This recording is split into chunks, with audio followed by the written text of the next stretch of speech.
राज्यों की कि कैसे कैसे जो मुगल साम्राज्य है, मुगल साम्राज्य के अंदर से टूटकर बहुत सारे इस तरीके के राज्य बने, जिनमें 3 मतलब जो राज्य है वो कहलाते हैं उत्तराधिकारी राज्य।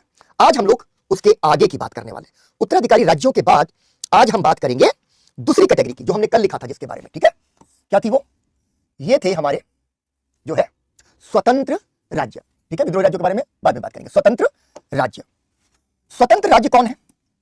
वो राज्य जिनके बारे में हमने लिखा था कि स्वतंत्र राज्य वो है जो कभी भी मुगल राज्य की सीमाओं के अंतर्गत नहीं रहे। ठीक है, उससे स्वतंत्र ही रहे, और स्वतंत्र रहे इसकी वजह से, स्वतंत्र रहने की वजह से ये जो राज्य है इनको स्वतंत्र राज्य कहा जाता है, क्योंकि मुगलों का कभी आधिपत्य इनके ऊपर रहा ही नहीं। ठीक है, स्वतंत्र राज्य। तो अगला जो कैटेगरी है आज हमारा, वो स्वतंत्र राज्यों का कैटेगरी है। ठीक है, पहले बच्चे फैक्ट्स तो हम तुमको जो ना एक्सटेंसिव फैक्ट शीट मिल जाएगी, ये नोट्स तुम्हारे हैं। मैं तुमको बार बार बोल रहा हूं कि ये नोट्स ऐसे बनाने हैं, टीचर को भूल जाओगे बच्चे तुम। जिस दिन मॉडर्न इंडिया खत्म होगा उस दिन कहोगे अच्छा सर की क्लासेस तो निकल गई, 20 दिन 25 दिन 1 महीना 2 महीना, उसके बाद कुछ कुछ कहानियां, किससे पढ़ाने का स्टाइल, यही बाकी रह जाएगा। रहेगा तुम्हारे पास नोट्स। नोट्स तो जरूर बनाने हैं। ठीक है, बहुत कम बच्चे हैं जो सीधे किताबों से पढ़ना पसंद करते हैं। जब क्लास ले रहे हो तो नोट्स तो बनाना चाहिए। ठीक है, तो नोट्स तो स्ट्रक्चर पे वैसे ही बनाते रहो। मैंने तुम्हारे लिए ये किया कि ठीक है, बैकअप के तौर पर सारी फैक्ट शीट मैं अपनी तुम्हारे साथ शेयर कर दूंगा, तो तुमको कोई चिंता करने की जरूरत नहीं रहेगी। ठीक है, अब हो गए स्वतंत्र राज्य। स्वतंत्र राज्य जो है वो बड़ा महत्वपूर्ण है। क्यों महत्वपूर्ण है? उसमें एक राज्य है मैसूर। मैं तुम्हें बताऊंगा, मेरा सबसे पसंदीदा राज्य। ठीक है, मैसूर। क्यों पसंदीदा है वो अभी आपको समझ में आ जाएगा। ठीक है, पहला राज्य यहां पर मैंने कहा हम लोग बात करने वाले हैं मैसूर स्टेट की। मैसूर, अगर आप नक्शे में देखें, आपने मैप देखना है। मैप देखने की एक आदत बना लेनी है। ठीक है, मैप देखने की आदत कैसे बनाई जाती है? मैप के संबंध में एक बात याद रखना, इतिहास और भूगोल, इतिहास का हर एक डिसिप्लिन से बड़ा गहरा नाता है, लेकिन इतिहास और भूगोल का बड़ा नाता है। जब भी तुम कोई किसी जगह के बारे में पढ़ रहे हो तो तुम सबके पास में एटलस होगा, एक बार एटलस खोल के उसको देख लो। अगर ऐतिहासिक मानचित्रावली है तो सोने पर सुहागा हो गया। ठीक है ना, तब तो सोने पे सुहागा हो जाएगा। यहां पर ये जो राज्य है, ठीक है, ये राज्य जो आज का आधुनिक कर्नाटक है, वो राज्य है मैसूर का राज्य। ये वो इलाका है जो अपेक्षाकृत स्वतंत्र रहा। एक समय में आखिरी वक्त में औरंगजेब ने इसको जीतने की कोशिश की, हराया भी, लेकिन बहुत जल्दी ये फिर से स्वतंत्र होकर अलग हो गया। ठीक है, इसलिए इसको स्वतंत्र राज्य कहते हैं। ठीक है, स्वतंत्र राज्य कहते हैं। यहां एक राजा हुआ करता था, चिक्का राजा कृष्णराज। वो राजा था, और राजा की जो है, राजा के 2 मंत्री थे, उनका नाम था नंजराज और देवराज। नंजराज देवराज राज्य चलाते थे, और उनकी सेना के अंदर एक सिपाही था जो धीरे धीरे प्रमोट हुआ, सेना का अधिकारी बना, और अधिकारी बनकर के सेना का सेनापति बन गया, और उसके बाद एक दिन वहां का राजा बन गया। इतना शक्तिशाली हो गया। उसका नाम था हैदर अली। ठीक है, हैदर अली। और हैदर अली अपने समय के कुछ सबसे जो है दूरदर्शी राजाओं में एक था, और उसके बाद उसका जो बेटा है वो राजा बना। और मैं तुम्हें बताऊं कि 18वीं सदी में अगर किसी के पास में भी थोड़ा बहुत दिमाग था, दिमाग से मतलब क्या है? अंग्रेजों से आप घिरे हुए हैं, फ्रांसीसियों से भी घिरे हुए हैं। ठीक है, आपको बाकी सारे भारतीय राज्यों को पता ही नहीं है कि अंग्रेज भारत में क्या करने आए, उल्लू बना के चले गए। केवल टीपू सुल्तान एक ऐसा शासक है जो ये समझ रहा है कि अंग्रेज कौन है। ठीक है, अंग्रेज कौन है ये तो हम लोग आगे पढ़ेंगे, केवल टीपू सुल्तान समझ रहा है। मैसूर राज्य की जानते हो खासियत क्या है? क्यों मैंने कहा कि मुझे मैसूर विशेष तौर पर प्रिय है? विशेष तौर पर प्रिय होने की पहली वजह क्या? इसने आधुनिकीकरण के महत्व को समझा। ठीक है, आधुनिकीकरण का महत्व समझा। उसने देखा कि दुनिया में क्या क्या चल रहा है, हमें अपने राज्य को वैसा ही बनाना पड़ेगा जैसे दुनिया है। हमें अपने राज्य को अंग्रेजों का जो देश है यानी इंग्लैंड की तरह बनाना होगा। इंग्लैंड कहां है? यूरोप में। तो यूरोप में जो हो रहा है वो हमें अपने राज्य में करना होगा। इन दोनों शासकों यानी बाप बेटों ने यह कहा। कोमल कह रही है कि कब से पढ़ें बच्चे, तुम्हें कब एग्जाम देना ये बताओ। ठीक है, इनकी तलवार किससे बनी थी सुष्मिता?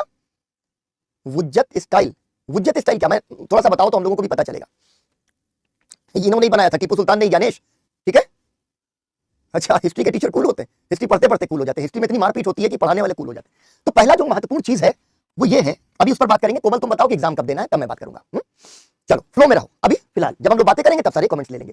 आधुनिकीकरण का महत्व समझा, आधुनिक बनाया अपने राज्य को, अपनी सेना को, अपने उद्योग लगाए, बहुत सारे काम किए। तो एक बहुत बड़ा महत्व ये है।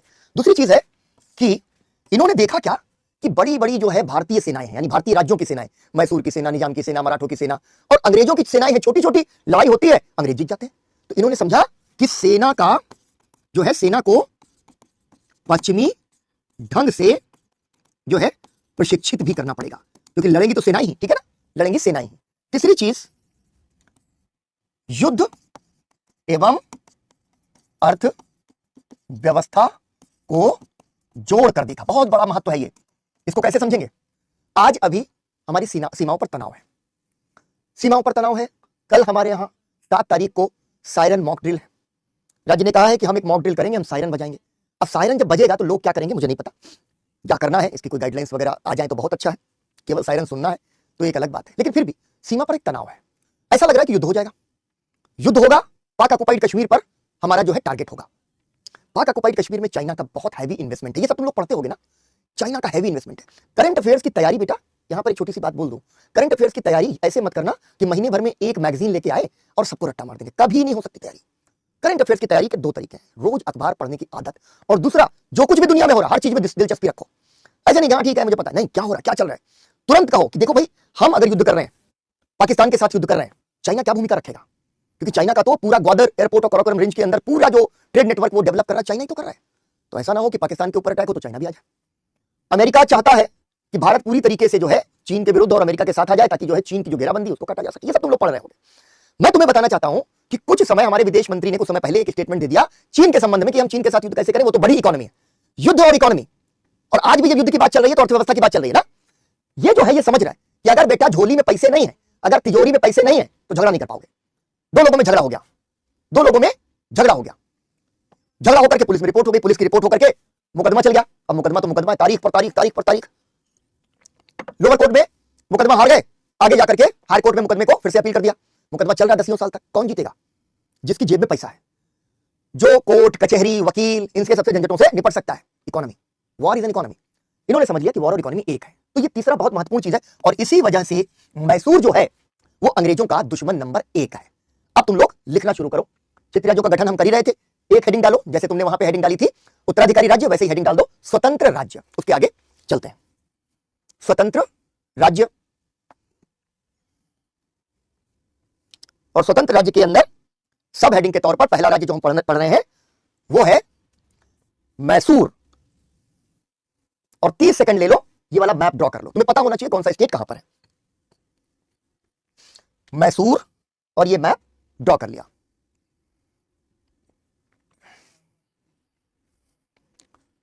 ठीक है, ड्रॉ कर लिया।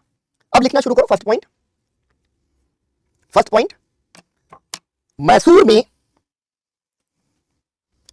चिक्का राजा कृष्णराज, चिक्का राजा कृष्णराज, चिक्का राजा कृष्णराज के शासनकाल में वास्तविक सत्ता नंजराज व देवराज, नंजराज व देवराज नामक 2 भाइयों के हाथों में थी।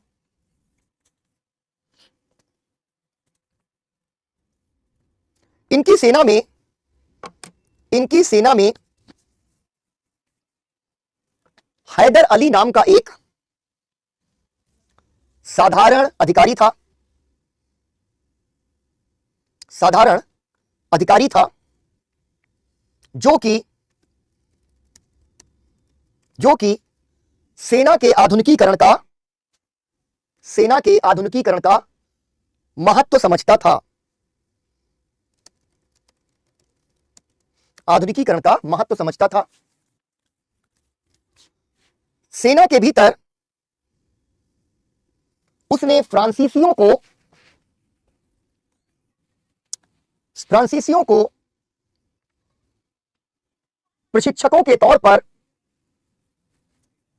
नियुक्त किया। पूर्ण विराम। मैसूर की घुड़सवार और पैदल सेना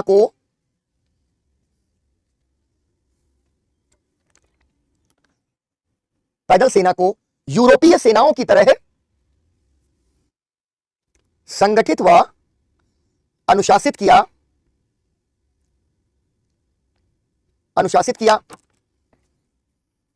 अगला पॉइंट लिखना, जो कि एक फैक्ट के तौर पे इंपॉर्टेंट फैक्ट है। 1755 में डिंडीगुल नामक स्थान पर उसने एक आधुनिक शस्त्र कारखाने की स्थापना की। आधुनिक शस्त्र कारखाने की स्थापना की। इस काम में भी फ्रांसीसियों ने उसकी सहायता की। ठीक है, उसकी सहायता की। अगला पॉइंट लिखो, 1761 तक उसने, मतलब हैदर अली ने, ठीक है, जगदीश हैदर अली, 1761 तक हैदर अली बहुत शक्तिशाली हो गया। हैदर अली बहुत शक्तिशाली हो गया, पूर्ण विराम। नंजराज को हराकर वो मैसूर का शासक बन बैठा। ठीक है, शासक बन बैठा। अब देखो एक चीज समझ लो, पहले दो चीजें समझ लो। एक, ये है मैसूर। अब ये टीम है, मान लो तुम लोग आजकल देख ही रहे हो ना, आईपीएल खेल रहे हो, ठीक है। मैसूर वर्सेस सीधी लड़ाई अभी अंग्रेजों की होनी है, इसके बारे में हम लोग बात करेंगे। अंग्रेज अभी आई नहीं है सीन में, ऐसा लग रहा है ना कि पिक्चर चल रही है, डेवलप हो रही है, लेकिन मेन विलन अभी तक नहीं आया पर्दे में। मेन विलन जो है अभी रुक के आएगा, पहले स्टोरी डेवलप हो रही है। तो मैसूर वर्सेस अंग्रेज, ये तो मैच चल रहा है, ठीक है ना, मैच चल रहा है। दूसरा, अंग्रेज वर्सेस फ्रांसीसी, एक दूसरा मैच भी तो चल रहा है, ये आपस में भी लड़े मारे जा रहे हैं। इसके साथ साथ मैसूर वर्सेस अन्य राज्य का भी संघर्ष चल रहा है। ये 18वीं सदी है। 18वीं सदी कितनी इंटरेस्टिंग सदी है, ठीक है ना, कि यहां पर, ठीक है, यहां पर हर कोई एक दूसरे की खोपड़ी फोड़ रहा है, हर कोई एक दूसरे के पीछे पड़ा हुआ है, ठीक है ना। अब यहां पर हमने क्या देखा, अन्य राज्य, जैसे अगर हम बात करें मैसूर की, तो मैसूर को लगातार कई राज्यों के साथ, जैसे अंग्रेजों के साथ संघर्ष करना पड़ा, लेकिन इसको संघर्ष साथ साथ में करना पड़ा मराठा और हैदराबाद का जो निजाम, जिसके बारे में हम लोगों ने कल बात पहले ही कर ली है, हैदराबाद वाला, इनसे भी मैसूर लड़ रहा है, इनसे भी मैसूर लड़ रहा है, और अंग्रेजों से लड़ रहे हैं फ्रांसीसी। तो यहां पर क्या हुआ कि ये जो फ्रांसीसी है, ये धीरे धीरे जब देख रहे हैं कि अंग्रेज ज्यादा मजबूत हो गए, तो यहां पर हमारे जो फ्रांसीसी हैं वो एक मामले में मैसूर की टीम में हो गए शामिल, मैसूर की टीम में शामिल। फ्रांसीसियों ने आकर के चुपचाप, क्योंकि हम देखेंगे कि बहुत जल्दी ये हार जाएंगे, फ्रांसीसी अंग्रेजों से हार जाएंगे। अभी ये सब कहानी धीरे धीरे तुम लोग समझ जाओगे, घबराने की जरूरत नहीं है। 1760 में एक लड़ाई होगी, लड़ाई का नाम नहीं लूंगा वरना तुम युद्ध का नाम लिखने लगोगे, फिर घबराहट होगी कि इस युद्ध के बारे में मुझे पता नहीं। केवल इतना समझ लो, 1760 में फ्रांसीसी आखिरी लड़ाई हार चुके हैं, अंग्रेज जो है उनको बुरी तरीके से पटक के मार चुके हैं, इसलिए अब इनकी हिम्मत नहीं बची। तो इन्होंने कहा कि चलो केवल मैसूर नहीं, घुस घुस के दूसरे राज्यों में भी जाएंगे, हम बताते तुमको अंग्रेजों को कैसे हराया जा सकता है ना। इनको इधर बाईं तरफ से ना पैर में ऐसे करके धोबी पाट दिया जा सकता है, क्योंकि ये भी यूरोप से, ये भी यूरोप से, एक ही तरीके से लड़ते हैं। तो ये जाके सबकी मदद कर रहे हैं। 1760 में ये हार गए, और हमने भी क्या कहा, हैदर अली राजा कब बना, 1761 में। जैसे राजा बना है ना, उसको जो है ना फ्रांसीसी उसके करीब आ गए। तो पहली क्वेश्चन तो आप लोगों को ये समझ लेनी है, जो हमने कहा कि ये आपस में 18वीं सदी का कॉन्टेस्ट चल रहा है, आपस में सब लड़ेंगे, ठीक है, एक चीज। दूसरी चीज जो अभी हम लोगों ने जिस पर बात की कि हैदर अली लगातार संघर्ष करेगा, अंग्रेजों से संघर्ष करेगा, मराठों से संघर्ष करेगा, निजाम से संघर्ष करेगा, उसकी कहानी अभी नहीं करेंगे। क्यों? क्योंकि अंग्रेज तो अभी इंट्रोड्यूस नहीं हुए, विलन अभी पिक्चर में आया नहीं, और विलन को हम पटकवा दे, हरवा दे। हैदर अली ने अंग्रेजों को खूब हराया, फिर हार भी गया, ठीक है। टीपू ने अंग्रेजों को हराया, फिर बेचारा हार भी गया, शहीद भी हो गया। तो अभी अंग्रेज यहां पर हम युद्धों में नहीं जाएंगे। तो पहली चीज आपने ये देख ली, एक बॉक्स बनाओ, ठीक है, अपने नोट्स में एक बॉक्स बना लो, और बॉक्स के अंदर लिखो, बॉक्स के अंदर लिखो 100 वर्ष की एक सदी होती है, बिल्कुल मनीषा, ठीक है ना, बहुत ही बढ़िया श्वेता। 18वीं सदी का मतलब 1701 से 1800 तक, ठीक है, 1801 से 19वीं सदी। चलो बॉक्स बनाओ, बॉक्स के अंदर लिखो मैसूर और फ्रांस, मैसूर और फ्रांसीसी, ये हेडिंग डाल दो।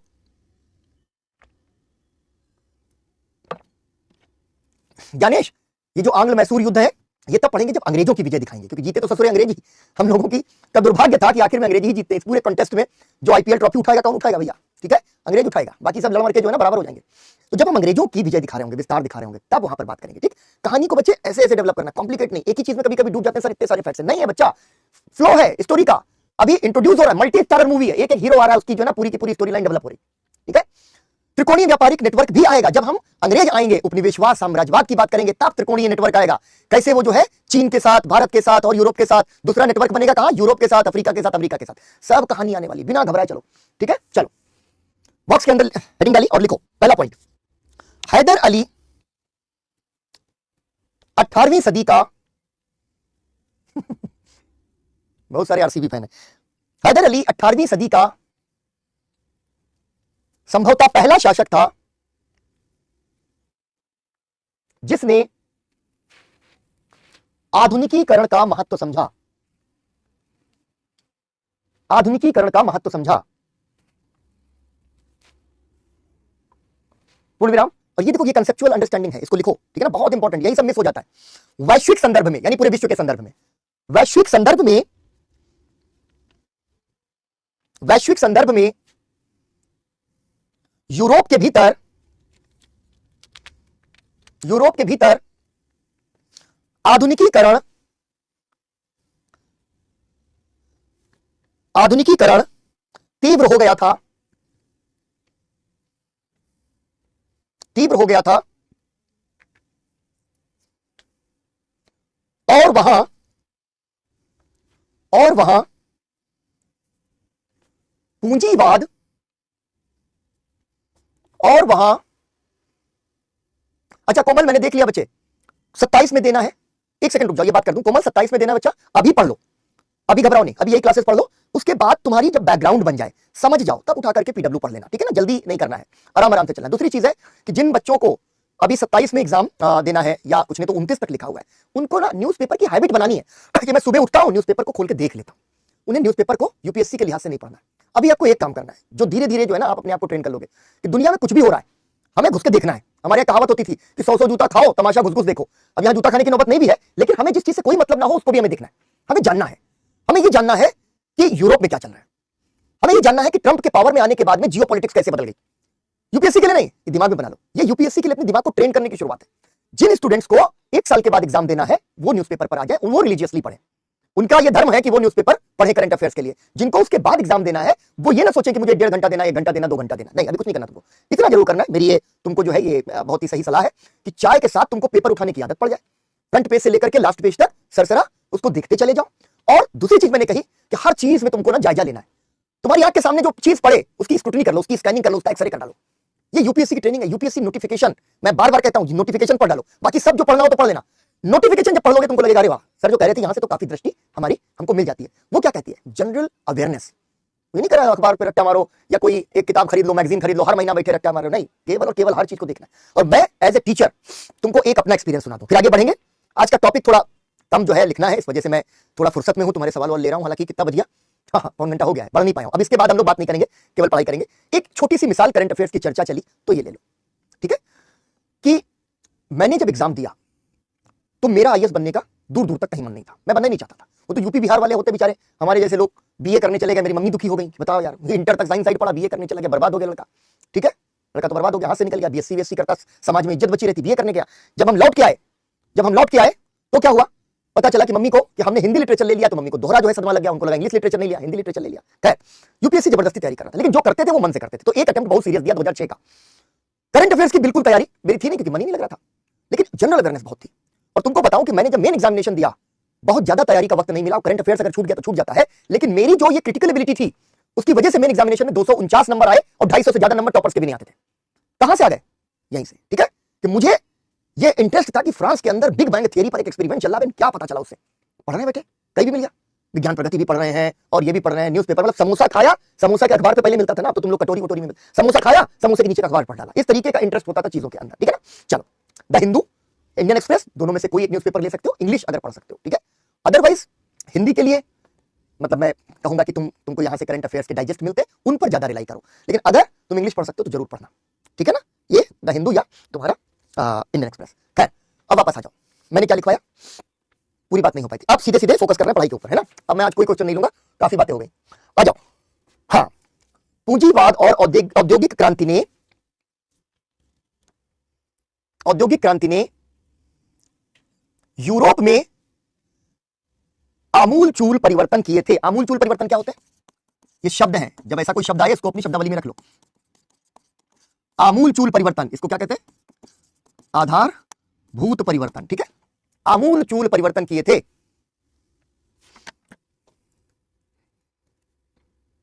ठीक है, फ्रांस के सहयोग से, इस पर गुंजेश किसी दिन हम बाद में बात करेंगे, आज नहीं लेता हूं आपको, ठीक है, इसको कभी किसी दिन और याद दिलाना, आज हम लोगों ने बहुत बातें कर ली। लिखो, फ्रांस के सहयोग से मैसूर में आधुनिकीकरण की प्रक्रिया संपन्न हुई पूर्ण विराम, ठीक है, आमूल चूल परिवर्तन किए थे, ठीक है। इसके बाद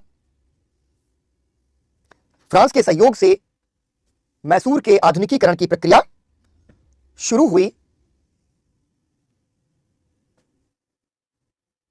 पूर्ण विराम करके इसका अभी बॉक्स अभी बंद कर दो, ठीक है, पूर्ण विराम लगा के बॉक्स को बंद कर दो। अब आ जाओ बुलेट पॉइंट्स पर, बुलेट पॉइंट्स पर आ जाओ। लिखो, हैदर अली ने अंग्रेजों के विरुद्ध 2 युद्ध लड़े, परंतु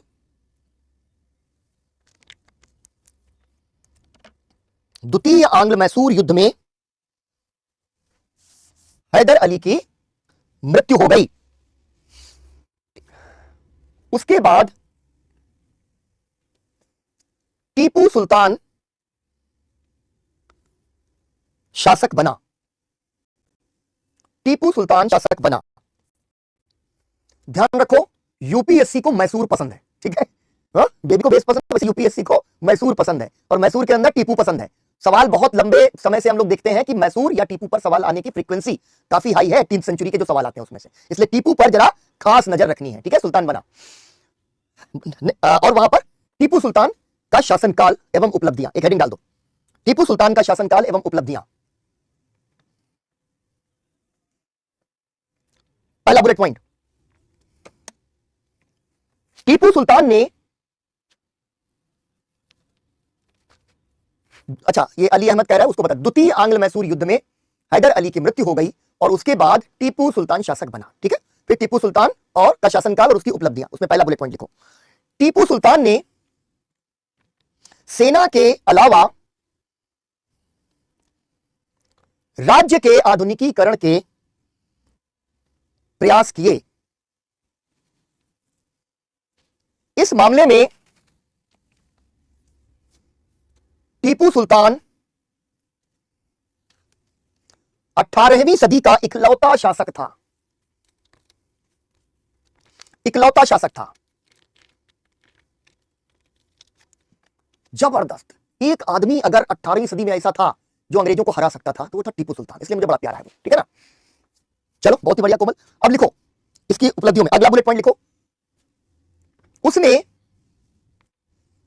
एक नया कैलेंडर बनाया, उसने एक नया कैलेंडर बनाया, कॉमा, सिक्का ढलाई की आधुनिक प्रणाली लागू की, सिक्का ढलाई की आधुनिक प्रणाली लागू की, माप तौल के नए पैमाने बनाए, माप तौल के नए पैमाने बनाए। अगला बुलेट पॉइंट लिखो, क्योंकि राज्य का आधुनिकीकरण करना है तो अगला बुलेट पॉइंट लिखो, thank you Firdaus, thank you बेटा। अगला पॉइंट लिखो, और ये पॉइंट तुमको समझ में आएगा। अगर तुमने जब भी हमने जागीर प्रथा का नाम लिया तो मुझे लगता है ज्ञानेश ने हमेशा कहा कि सर जागीर प्रथा की वजह से क्षेत्रीय राज्य बने, ठीक है ना, या जागीरदारी संकट की वजह से मुगल साम्राज्य का पतन हुआ। ये जागीर शब्द बार बार आ रहा है, यानी मुगल साम्राज्य का सबसे बड़ा संकट क्या था, जागीर वाला जो सिस्टम था ना, उसकी वजह से वो बर्बाद होते चले जा रहे थे। टीपू ने क्या किया, यही पहला पॉइंट है, और इसीलिए है कि टीपू बिल्कुल अलग है बाकी राजाओं से। टीपू ने जागीर देने की प्रथा समाप्त की, और यही सवाल है यूपीएससी में आ सकता है कि 18वीं सदी के किस शासक ने जागीर देने की प्रथा पर रोक लगा दी। यूपीएससी का डायरेक्ट क्वेश्चन ऐसे आ जाता है, ठीक है। जागीर देने की प्रथा समाप्त की, किसानों के बीच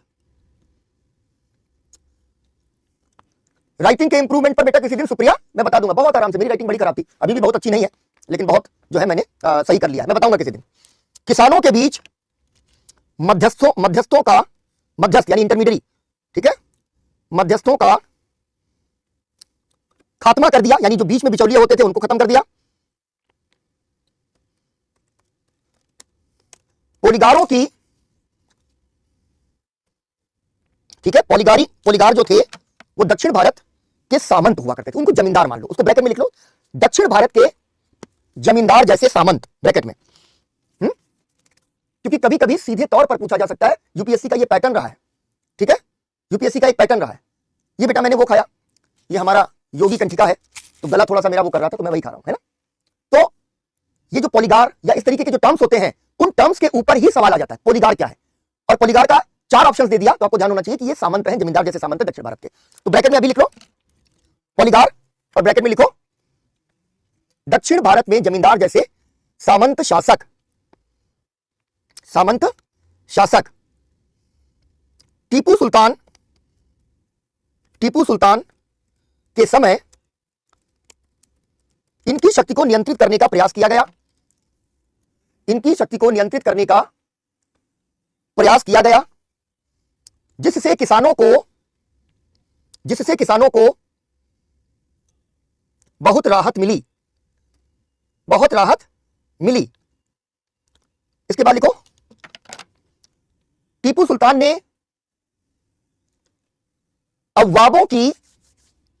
अव्वाब, यह भी एक बहुत इंपॉर्टेंट पॉइंट है। टीपू सुल्तान ने अव्वाबों की वसूली पर रोक लगा दी। ठीक है, अव्वाबों की वसूली पर रोक लगा दी। अव्वाब एक प्रकार के अतिरिक्त कर हुआ करते थे, एक्स्ट्रा टैक्स लगा देते थे। ठीक है ना, उसको उसने रोक दिया।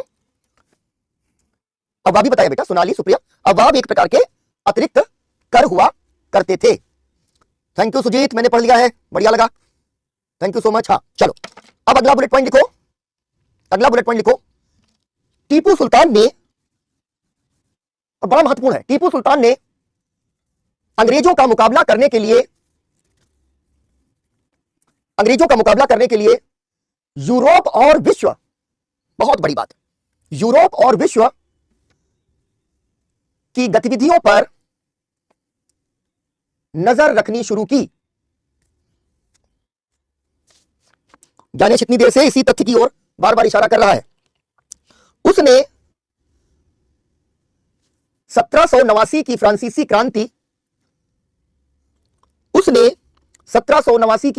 क्रांति के सर्वाधिक सक्रिय दल जैकोबिन, जब हम वर्ल्ड हिस्ट्री पढ़ेंगे तब जैकोबिन्स के बारे में पढ़ेंगे, अभी खाली इतना लिखना है कि फ्रांस की क्रांति का सबसे सक्रिय दल हुआ करता था।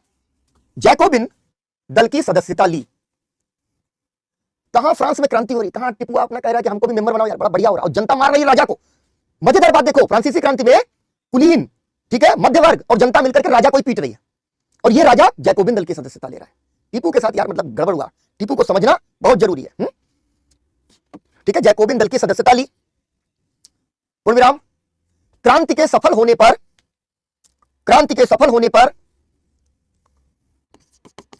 श्रीरंगपट्टनम, ठीक है, जो राजधानी है मैसूर की, सेरिंगापट्टनम, ऐसे दोनों लिख लेना, दो तरीके से लिखने में आता है, श्रीरंगपट्टनम या सेरिंगापट्टनम में। क्रांति के संपन्न होने पर श्रीरंगपट्टनम या सेरिंगापट्टनम में स्वतंत्रता वृक्ष लगवाया। अभी लिखवाते बेटा, ठीक है, बिल्कुल शांत जल की नीति, ब्लू वाटर पॉलिसी बेटा, ठीक है, स्वतंत्रता वृक्ष लगवाया। टीपू ने, अगला पॉइंट लिखना, टीपू ने एक कंपनी बनाई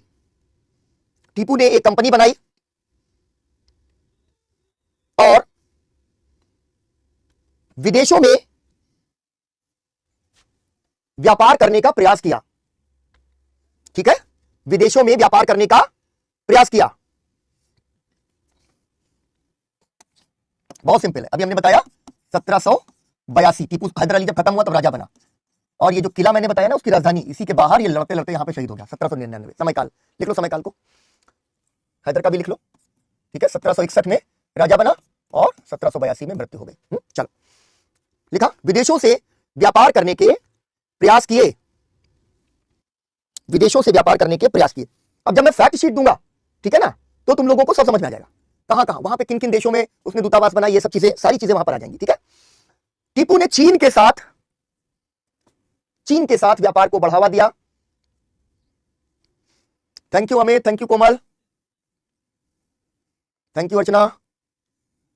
पता नहीं बेटा, सीखते सीखते सीख गया, धीरे धीरे आ गया, धैर्य रखते हुए। हाँ तुम लोग विश्वास नहीं करोगे कि तुम्हारे टीचर की पब्लिक ओरेटरी में लोगों के सामने बोलने में जानते हो क्या होता था? घुटने कांपने लगते थे और घिग्गी बंध जाती थी। घिग्गी तुम्हारी कभी बंधी है? मेरी बंध जाती थी। घिग्गी बंधना किसको कहते हैं? बात करते करते अचानक से गायब, यहीं से ब्लॉक, घिग्गी बन जाती थी। इसीलिए मैं कहता हूं बस थोड़ा मेहनत करके धैर्य करके बढ़ते रहना। चलो, टीपू सुल्तान ने चीन के साथ व्यापार को बढ़ावा देने का प्रयास किया।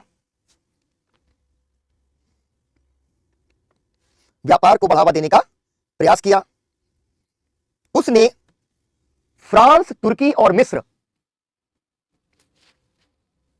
फ्रांस, तुर्की और मिस्र, पूरी फैक्ट शीट मिल जाएगी बेटा, ठीक है? पूरी फैक्ट शीट दे दूंगा तुमको, बिल्कुल चिंता नहीं करो। उसने फ्रांस, तुर्की और मिस्र में अपने दूतावास बनाए।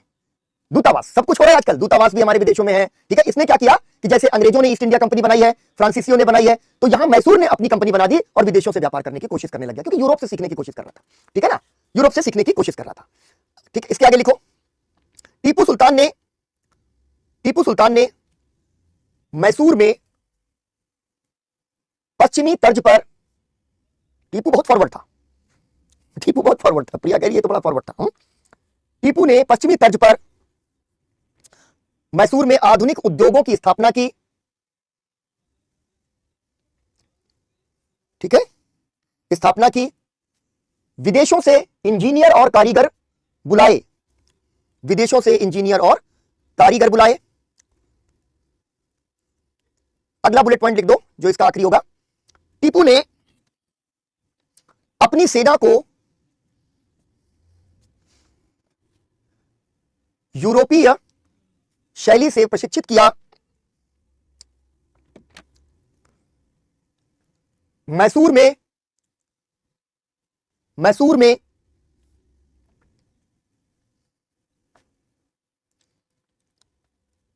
शस्त्र उद्योगों की स्थापना की। पूर्ण विराम। अंग्रेजों का मुकाबला करने के लिए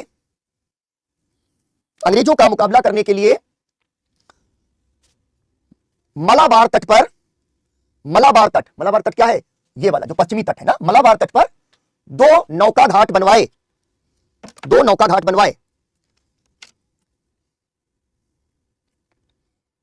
अगला पॉइंट लिख दो इसमें कि 1799 में चतुर्थ आंग्ल मैसूर युद्ध के समय टीपू सुल्तान शहीद हो गया। ये बड़ी कहानी है। वो कहता था भेड़ों की तरह 100 साल जीने से बेहतर है शेर की तरह एक दिन जियो। वो अपने आप को नागरिक टीपू कह रहा है, ठीक है ना? इसके अलावा बहुत सारे एडिशनल फैक्ट्स हैं, कहां पर उसने अपनी कंपनी नेटवर्क एस्टैब्लिश की। जब मैं फैक्ट शीट दूंगा उसमें सब कुछ आ जाएगा, अभी केवल रूपरेखा बनाते चलना है, ठीक है? अब हम लोग आगे बढ़ रहे हैं। मैसूर की कहानी सबसे इंटरेस्टिंग कहानी थी, सबसे इंटरेस्टिंग, दिलचस्प। अब इसके बाद जो दूसरी कहानी है वो केरल की है, ठीक है ना? केरल एक पूरा राज्य है और केरल के अंदर अगर हम देखें स्वतंत्र राज्य जो है उसमें एक केरल का राज्य जो त्रावणकोर सबसे महत्वपूर्ण है। दरअसल केरल में 4 छोटे-छोटे राज्य हैं। केरल के अंदर 4 छोटे-छोटे राज्य मौजूद हैं और वो 4 राज्य कौन-कौन से हैं? जिसमें एक राज्य जिसके बारे में हमको पढ़ना है वो है त्रावणकोर, ठीक है? त्रावणकोर एक ऐसा राज्य है जो लंबे समय तक स्वतंत्र रहा और स्वतंत्र रहने के बाद में यहां तक तुम समझ लो कि आजादी जब मिली भारत को तो त्रावणकोर भारत के सबसे विकसित राज्यों में एक राज्य था, ठीक है ना? धीरज कह रहा मिस यू टीपू, है ना? टीपू दूरदर्शी राजा था, बिल्कुल। चलो, तो ये जो केरल की तरक्की है ना, आदमी कहता है केरल बड़ा समृद्ध है। केरल का समृद्ध जो है वो ऐतिहासिक है। वहां के जो त्रावणकोर के राजा हुआ करते थे बड़े महत्वपूर्ण है, ठीक है? कालीकट, फिर कोचीन, इनका दोनों का जिक्र तुमने सुना हुआ है, कालीकट का और कोचीन का, ठीक है ना? और फिर एक छोटा सा राज्य और होता था चिरक्कल, ठीक है? ये 4 राज्य यहां पर हुआ करते थे। इन 4 राज्यों में हमें क्या पढ़ना है? केवल त्रावणकोर के बारे में पढ़ना है, ठीक है? क्यों? क्योंकि यहां से सवाल आने की संभावना बेहद कम है, लेकिन कुछ ऐसे फैक्ट्स जो कोर फैक्ट्स हैं उन्हें ही यहां पर लिखना है, ठीक है ना? उन्हीं को लिखना है। 4 राज्य, आज केरल एक राज्य है बच्चा। उस समय में केरल के अंदर ही बहुत छोटे-छोटे राजा हुआ करते थे। तुम कहां से हो अली? जिस भी स्टेट से तुम हो, अगर मान लो तुम यूपी से हो, खासतौर पर यूपी में हर एक 50-70 किलोमीटर पर एक राजा बैठा हुआ है। हमारा जो अपना शहर है मेरा अपना शहर, उस शहर के अंदर 3 राजा हैं। एक कोने पे महेवागंज का राजा है, दूसरे कोने पे गढ़ी का राजा और तीसरे कोने पे ओयल का राजा है, ठीक है ना? ऐसे छोटे-छोटे राज्य बन गए हैं। जब जितेंद्र, जब हम लोग अंग्रेजों को भी ले आएंगे सीन में तब पढ़ेंगे उसके बारे में, ठीक है ना? चलो अब लिखो, जरा इसमें बिल्कुल सीधे-सीधे लिखने। ये जो राज्य हैं ये सबके सब मलाबार तट पर स्थित है, ठीक है? मलाबार, आज का जो केरल है, और ये है ठीक जिसके बारे में हम बात करने वाले हैं, वो है त्रावणकोर। ऐसे छोटा सा एक मैप ड्रॉ करो, लिखो, केवल इंपॉर्टेंट इंफॉर्मेशन यहां पे डाल लेनी है। त्रावणकोर पर, केरला पर बहुत समय नहीं देना है, बिल्कुल एकदम फोकस्ड रहना है, ठीक है। चलो, तो ऐसे तुम देखो हर जगह पर छोटे छोटे राजा हैं। लखनऊ के अंदर तो खैर एक बड़ा नवाब हुआ करता था, लेकिन उसके आसपास बहुत सारे राजा थे। त्रावणकोर में लिखो, पहला बुलेट पॉइंट, त्रावणकोर में राजा मार्तंड वर्मा, राजा मार्तंड वर्मा 1729 से 58, 1729 से 58 तक शासक रहे, 1729 से 58 तक शासक रहे। उन्होंने विद्रोही सामंतों को कुचल दिया तथा डचों को, डच याद आ गया, डच नीदरलैंड, जो मॉडर्न नेम है नीदरलैंड या हॉलैंड के जो व्यापारिक लोग थे अपने यहां, डच, उन्होंने डचों को केरल से खदेड़ बाहर किया। यह ध्यान रखना, इसीलिए मार्तंड वर्मा को का एक पॉइंट पढ़ना है। उन्होंने डचों को केरल से खदेड़ कर बाहर कर दिया। पूर्ण विराम। त्रावणकोर ने भी यूरोपीय अधिकारियों की सहायता से सेना का संगठन किया और आधुनिक शस्त्रागार लगाए। एक पॉइंट इसमें और लिख लो जो इंपॉर्टेंट है मार्तंड वर्मा के बारे में। मार्तंड वर्मा ने उत्तर की ओर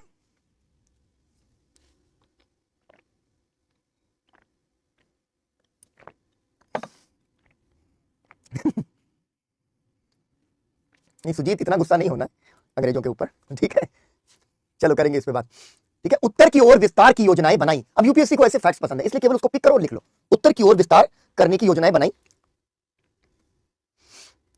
त्रावणकोर के राजा राम वर्मा एक कवि, विद्वान, संगीतज्ञ एवं अभिनेता थे।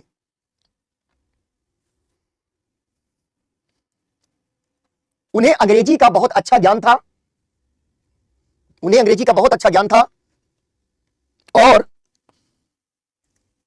और वे कलकत्ता मद्रास आदि से प्रकाशित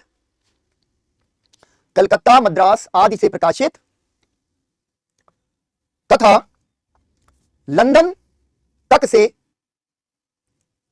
अखबार मंगाकर पढ़ते थे। यह बहुत इंपॉर्टेंट फैक्ट है भाई, ठीक है, मंगाकर पढ़ते थे। एक आखिरी फैक्ट और लिख लो।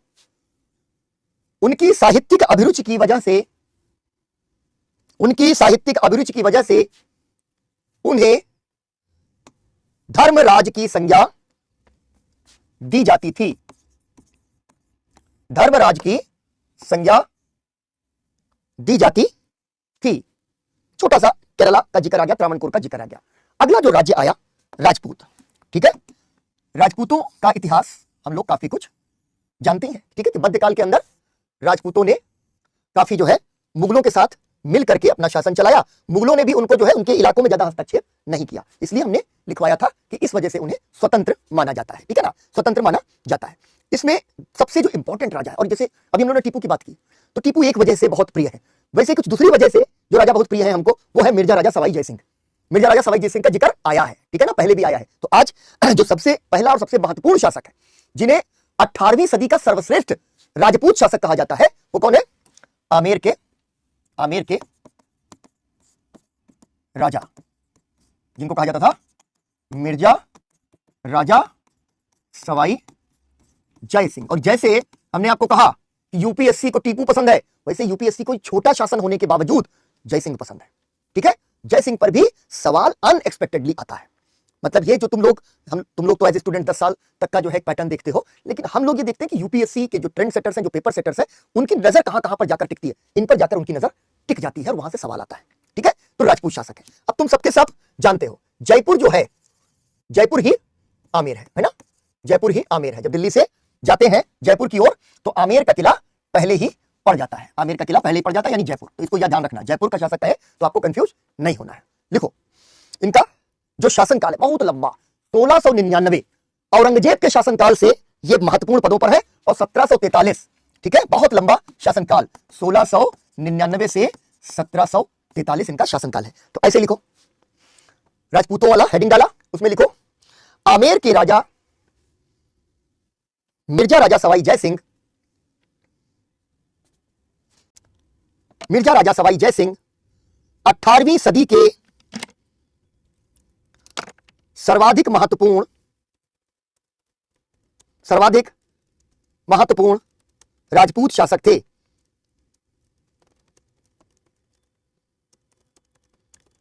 ठीक है, महत्वपूर्ण राजपूत शासक थे। इन्होंने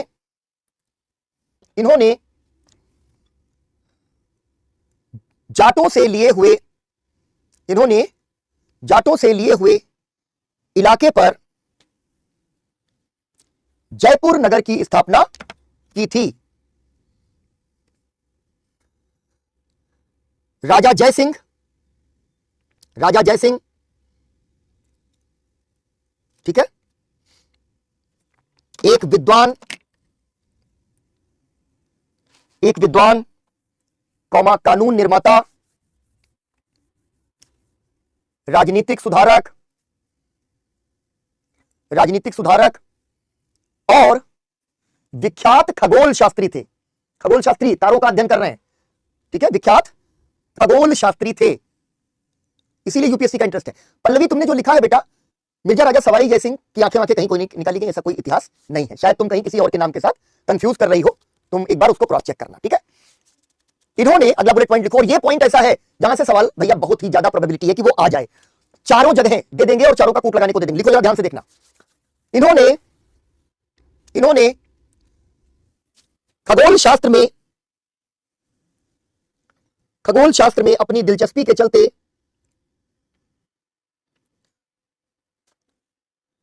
चलते चार वेधशालाएं, ये सबसे इंपॉर्टेंट सवाल इनसे बन जाता है। एक वो जाटों वाला कि उनसे ली हुई जगह पर जयपुर बनाया, और दूसरा सवाल ये बहुत इंपॉर्टेंट है, 4 वेधशालाएं निम्न स्थानों पर स्थापित की। दिल्ली में जंतर मंतर है, सब जानते हो, अगर दिल्ली आए हो कनॉट प्लेस के ठीक पास में जंतर मंतर है। जयपुर, उज्जैन, मथुरा, बहुत इंपॉर्टेंट क्वेश्चन है, इसको एकदम दिमाग में रख लेना, ठीक है। फिर इसके बाद में लिखो, क्योंकि ये एक इंपॉर्टेंट कैरेक्टर है, बहुत इंपॉर्टेंट शासक है, इस वजह से उनके लिए कुछ इंपॉर्टेंट चीजें और लिख लो। इन्होंने दिल्ली, जयपुर, उज्जैन और मथुरा, बेटा बनारस नहीं, ठीक है, जयपुर तुमने मिस कर दिया और वहां पे बनारस लिख दिया, ठीक है, बनारस में जंतर मंतर नहीं है। अब तुम लोग इधर उधर पहुंच जाओगे तो और हमको बना दोगे हारमोनियम चचा। अब मैं जोधा भाई हरका भाई वाली डिबेट में आ जाऊंगा तो अब समय बचा है कम, इसलिए मैं चालाक हो रहा हूं तुम्हारे साथ अब, ठीक, तुम्हारी सारी डिबेट में नहीं आऊंगा, ठीक है। हाँ, वो अलग कहानी, देखो श्वेता जो है जो लिख रही है शायद उसके साथ तुम कंफ्यूज हुई। हाँ चलो, इन्होंने खगोल शास्त्रीय सारणियों का एक सेट बनवाया।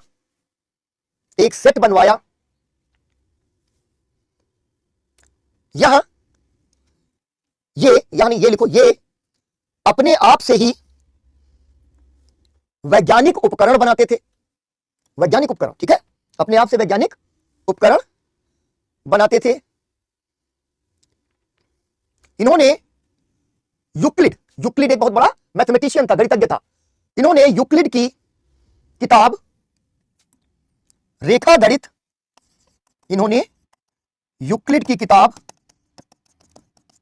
रेखा गणित के तत्व का अनुवाद, रेखा गणित के तत्व का अनुवाद संस्कृत भाषा में करवाया। ध्यान रखना इस बात को, प्रश्न की प्रकृति ही पकड़नी है। मैंने क्या कहा, अभी नेहा ने गलती कर दी और जयपुर को हटा के बनारस लिख दिया, ऐसे ही सवाल गलत हो जाएगा। इजी क्वेश्चन है, इजी क्वेश्चन गलत करके नहीं आना। दूसरी चीज, यूक्लिड के रेखा गणित के तत्व का अनुवाद निम्न में से किस शासक ने करवाया था, एक सवाल। दूसरा सवाल, रेखा गणित के तत्व का जो अनुवाद हुआ वो किस भाषा में करवाया था, संस्कृत भाषा में। यूपीएससी कहीं नहीं जा रही कठिन सवाल पूछने बच्चा, यही आएगी। इसे में घुमा के ना ऐसे स्पिन फेंकेगी, तुम सोचोगे ये तो एकदम जो है ना एकदम झोलू बॉल है, इस पे हम 6 मारेंगे, तुम आगे बढ़ जाओगे, वो टप्पा खा के घूम जाएगी, ऐसे घूम जाएगी। मिर्जा राजा सवाई जय सिंह ने यूक्लिड के रेखागणित के तत्व का अनुवाद कराया था, उन्होंने निम्न में से किस भाषा में इसका अनुवाद करवाया था? बस हो गया कठिन सवाल, ठीक है। अगला लिखो पॉइंट, समाज सुधार की दृष्टि से उन्होंने, समाज सुधार की दृष्टि से उन्होंने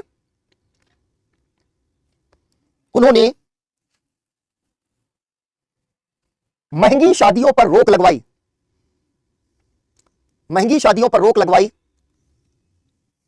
और बालिका हत्या के विरुद्ध कड़े कदम उठाए, बालिका हत्या के विरुद्ध कड़े कदम उठाए, ठीक है। कितना महत्वपूर्ण काम, कितना महत्वपूर्ण संवेदनशीलता देखो मिर्जा राजा सवाई जय सिंह से। इस काल में मतलब 18वीं सदी के मध्य में मिर्जा राजा जो है बालिका हत्या पर कड़े कदम ले रहे हैं, ठीक है, कि बच्चियों की हत्या मत करो। रेवोल्यूशनरी है, क्रांतिकारी है मिर्जा राजा। वो कह रही है प्रिया जयपुर में रहते हुए इतना नहीं जानते थे, ये तो बहुत बहुत अपने समय से आगे की सोच रखने वाले राजा है। दूसरा, महंगी शादियों पर रोक, अबे आज तक न लग पाई। मतलब तुम सोचो जरा, बालिका हत्या क्यों हो रही थी? बालिका की हत्या इसलिए होती थी, किसी की अगर मान लो एक लड़की हो गई, अरे भैया अब तो शादी करनी है, शादी का दहेज लाना है, क्योंकि हमारी सोसाइटी में तो दूल्हा बिकता है, बोलो खरीदोगे। अब ये सुजीत बेचारा कह रहा है कि देखो अब यही दिन देखना बाकी रह गया था, कल कोई आईएएस बन जाएगा। आईएएस बनते क्या हुआ, फट से सर हमारा तो रेट चल रहा है, क्या चल रहा है भाई, करोड़ 2 करोड़ 4 करोड़ रुपए है, ठीक है ना। ऐसे तो होगा।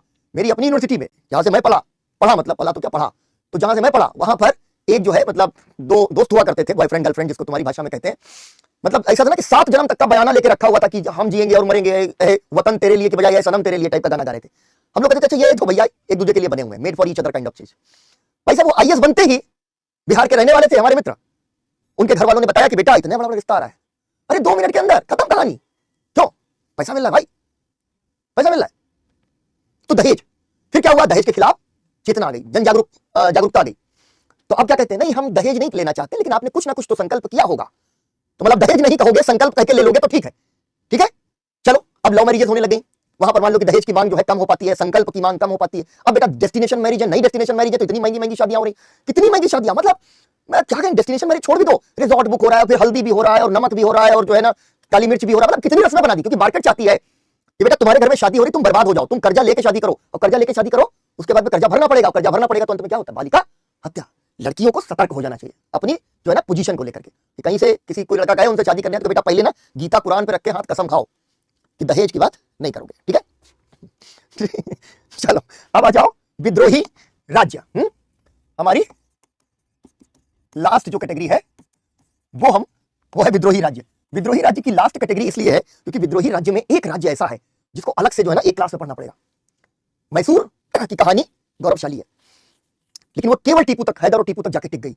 मराठा, ठीक है ना, मराठों के बारे में एकदम अलग से हम लोगों को पढ़ना पड़ेगा। लेकिन अभी हम क्या करने वाले हैं कि इसके अंतर्गत हम लोग एक राज्य जो अभी पढ़ने जा रहे हैं वो है जाट, ठीक है। जाट, जाटों के बारे में हम लोग पढ़ेंगे।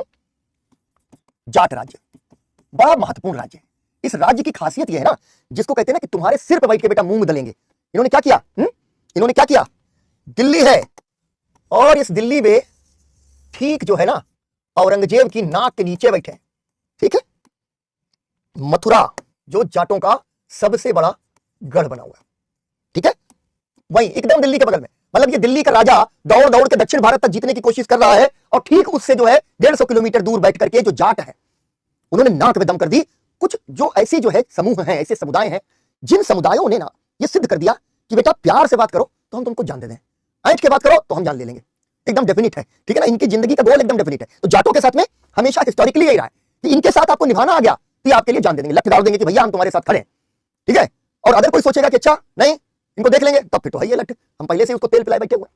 तो मूल रूप से है क्या कि जाट जो है एक खेतीहर जाति है, ठीक है ना, खेतीहर जाति है। और ये जो खेतीहर जाति है ये औरंगजेब के समय से असंतुष्ट है, क्योंकि औरंगजेब के समय में बहुत ज्यादा लगान वसूला जा रहा था किसानों से, ठीक है।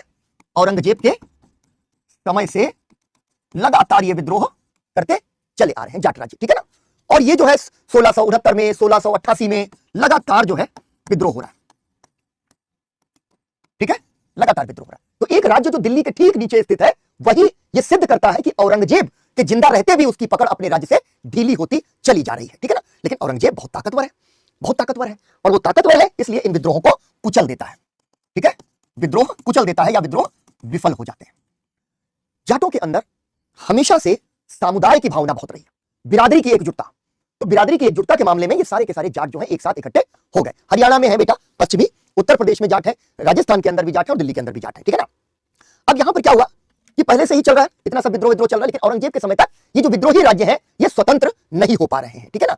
लेकिन जैसे ही औरंगजेब खत्म होता है चारों तरफ अशांति हो जाती है और एक जाट राज्य उभर के आता है। हेडिंग डालो विद्रोही राज्य, जो मेन हेडिंग है, थर्ड मेन हेडिंग विद्रोही राज्य, और विद्रोही राज्य के नीचे डालो जाट राज्य। जाट राज्य पहला बुलेट पॉइंट, दिल्ली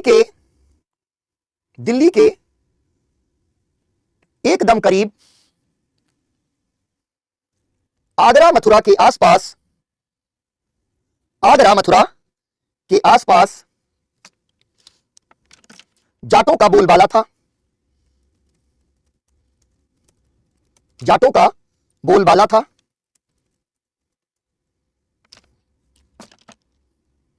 1669 और 1688 में 1669 और 1688 में हुए विद्रोह औरंगजेब ने कुचल दिए थे, परंतु उस औरंगजेब की मृत्यु के बाद दिल्ली के चारों ओर जाटों ने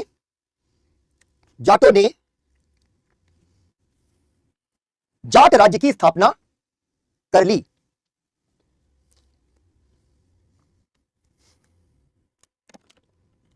चूड़ामन और बदन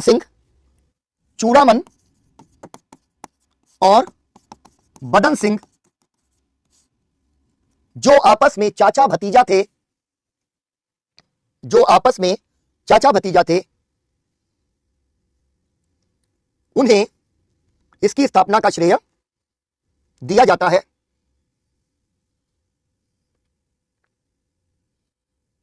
पहले चूड़ामन,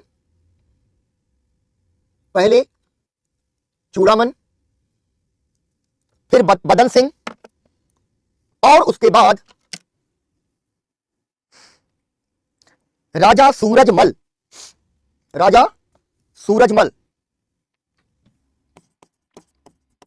ब्रैकेट में लिखो 1756 से 63, 1756 से 63, और फिर सूरजमल 1756 से 63 के समय जाट राज्य अपने उच्चतम शिखर पर पहुंच गया।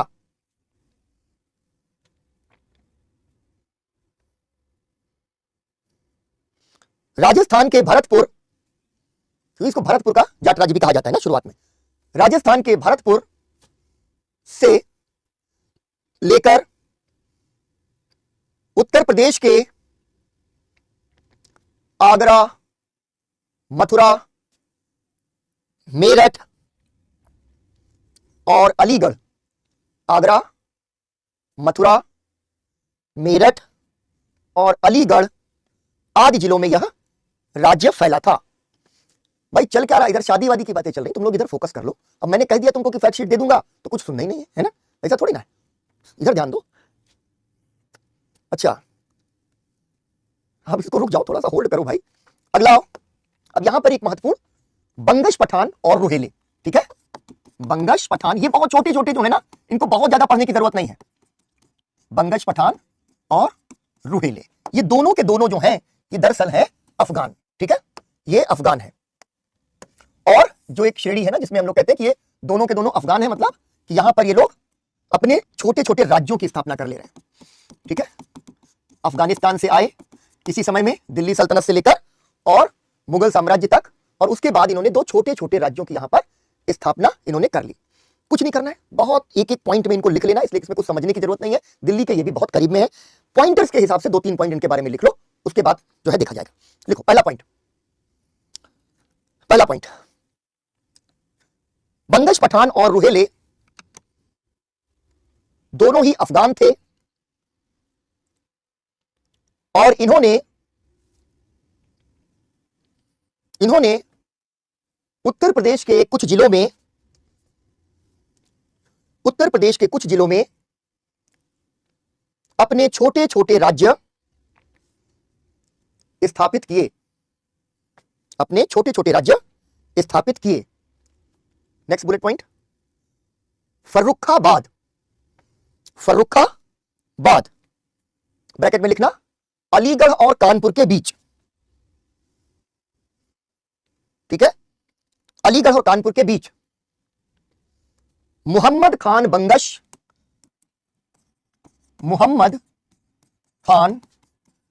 बंगश ने अपना राज्य स्थापित किया, पूर्ण विराम। जबकि अली मोहम्मद खान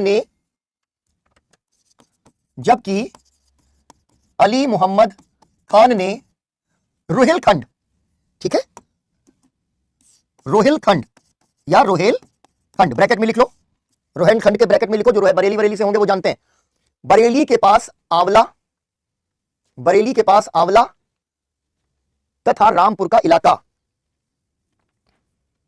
ने रुहेलखंड, ब्रैकेट में लिखो, बरेली के पास आंवला तथा रामपुर का इलाका में अपना राज्य बनाया। रुहेलों का अवध के साथ और पठानों का जाटों के साथ टकराव चलता रहा, पूर्ण विराम। इसके अतिरिक्त दोनों ही दिल्ली की सत्ता से लगातार टकराते रहे, ठीक है ना, टकराते रहे। अब हमारे पास ये जो राज्यों की कैटेगरी है, इसमें दो राज्य बचते हैं, एक है सिख और एक है मराठे, ठीक है ना। मैंने सोचा था सिख कराऊंगा लेकिन आज 10 मिनट 15 मिनट लगेगा, लेकिन अभी छोड़ देता हूं आज, ठीक है, काफी हो गया तुम लोगों के लिए। मराठे और सिख जो है एक साथ हम लोग करेंगे, कल की क्लास में आगे बढ़ेंगे। मराठी इसलिए अलग से पढ़ने जरूरी है क्योंकि मराठों पर सवाल आता है, और मराठा इकलौती ऐसी ताकत है, ठीक है ना, जो कि मुगलों के पतन के बाद ऐसा लग रहा था कि अपना साम्राज्य बना लेगी। बड़ी इंटरेस्टिंग कहानी है मराठों की भी, उसके बारे में हम लोग पढ़ेंगे। प्रतिमा, नोट्स बेटा जो है ना बनाते रहा करो, ठीक है। नहीं बना पाए हो किसी वजह से तो क्या करना है कि स्पेस छोड़ते चलना है। शीट तुमको दे दूंगा, मिल जाएगा तुमको, लगभग सब कुछ मिल जाएगा, लेकिन उसके भरोसे नहीं बैठना है। मेरी कोशिश ये कि जब मैं फैक्ट शीट दूंगा तो उसके बाद तुम अपने नोट्स पूरे करोगे, यानी जहां पे तुम नोट्स बना रहे हो उस फैक्ट शीट को लाकर के तुम वहीं पे जमा दोगे, यानी उसमें से नोट डाउन कर लोगे अपने नोट्स के अंदर। अपने मरे स्वर्ग मिलता है बच्चे, ठीक है। अपने नोट्स बनाओगे तो फिर वो जो है ना वो तुम्हारे नोट्स होंगे, वरना फैक्ट शीट्स जो है आप रटते चले जाते हैं और यूपीएससी क्लियर नहीं होता। पीसीएस क्लियर हो सकते हैं कुछ स्टेट्स के, एसएससी क्लियर हो सकता है, फैक्ट शीट रटने से यूपीएससी क्लियर नहीं हो सकता, ठीक है ना। चलो कल मिलते हैं हम लोग अपनी नेक्स्ट क्लास के साथ, ठीक है, और कल एकदम फोकस करूंगा।